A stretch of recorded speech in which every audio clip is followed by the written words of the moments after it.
Antes de comenzar, por favor, recuerda, el verbo no pertenece a una tradición, no nació en un idioma, no se limita a un símbolo. El verbo es anterior a toda forma, y las tradiciones no lo crean, lo nombran. Desde esta comprensión, escucha lo que sigue. Existe una idea muy extendida que fragmenta lo espiritual, como si cada tradición hablara de realidades distintas, como si unas se opusieran a otras, como si el verbo cambiara según el lenguaje que lo nombra. Pero cuando se atraviesa la forma y se llega al núcleo, aparece una evidencia silenciosa. El verbo es uno, aunque sus expresiones sean muchas. Las tradiciones no compiten, corresponden. Comencemos por los salmos. Un salmo no es una súplica emocional, ni una poesía religiosa. Un salmo es una palabra pronunciada para ordenar el interior frente a una realidad que supera al individuo. El salmo no busca explicar a Dios,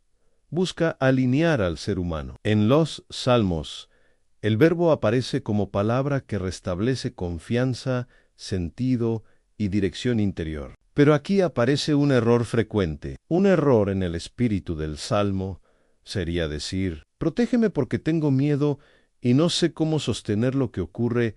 Aquí la palabra nace de la inseguridad y busca refugio desde el temor. Eso no es el verbo del salmo. Un ejemplo más fiel sería decir: permanezco en orden aun cuando no comprendo el camino, y confío en que el sentido se revelará. Aquí la palabra no huye, se afirma en presencia. Pasemos ahora a los sutras. Un sutra no es una frase inspiradora ni un pensamiento motivacional. Un sutra es una condensación extrema de conocimiento, una estructura mínima que apunta directamente a la conciencia.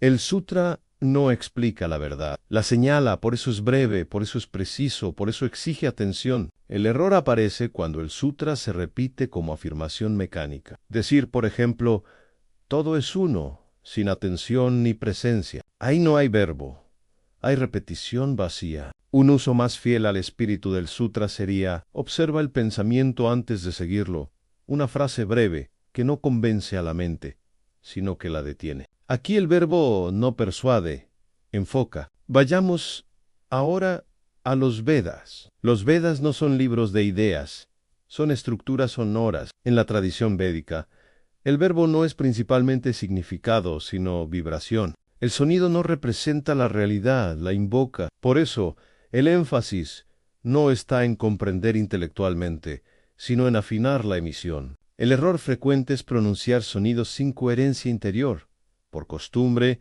o por expectativa de resultado. El sonido se emite, pero no resuena. Un ejemplo más fiel al espíritu del verbo védico no es una frase concreta, sino una disposición. Pronunciar un sonido con atención plena al ritmo, a la respiración y a la vibración que produce en el cuerpo. Aquí el verbo no se entiende, se afina. Pasemos finalmente al hermetismo. El hermetismo no es un sistema de creencias ni una filosofía abstracta. Es una comprensión del verbo como ley de correspondencia. La palabra no es solo expresión, es reflejo. Lo que se nombra debe corresponder a lo que se vive. El error aparece cuando se describe un orden que no se encarna. Decir, así funciona el universo, sin que la vida personal refleje ese orden. Ahí la palabra describe, pero no corresponde. Un ejemplo más fiel al verbo hermético es reconocer primero el orden en uno mismo, antes de nombrarlo afuera. Cuando la palabra refleja una realidad vivida, no necesita imponerse, corresponde. Salmos, sutras, Vedas y hermetismo no enseñan cosas opuestas. Cada uno trabaja una dimensión distinta del mismo principio.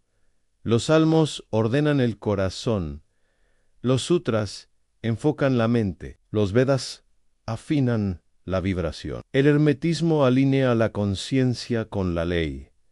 Distintas puertas, un mismo centro. El verbo no es una técnica, no es un método rápido, no es un recurso emocional, es una relación. Y como toda relación, exige presencia, exige coherencia, exige responsabilidad. Por eso, quien realmente escucha las tradiciones no se queda en la forma. Aprende cuándo hablar, cómo hablar, desde dónde hablar, y aprende también cuándo callar, porque todas las tradiciones, sin excepción, apuntan finalmente al mismo lugar: el silencio, no como ausencia de palabra, sino como su origen. El silencio como matriz del verbo, el espacio donde la palabra se ordena antes de ser pronunciada. Ahí, todas las tradiciones coinciden. En el próximo episodio, el camino llegará a su punto más sutil. No hablaremos de palabras,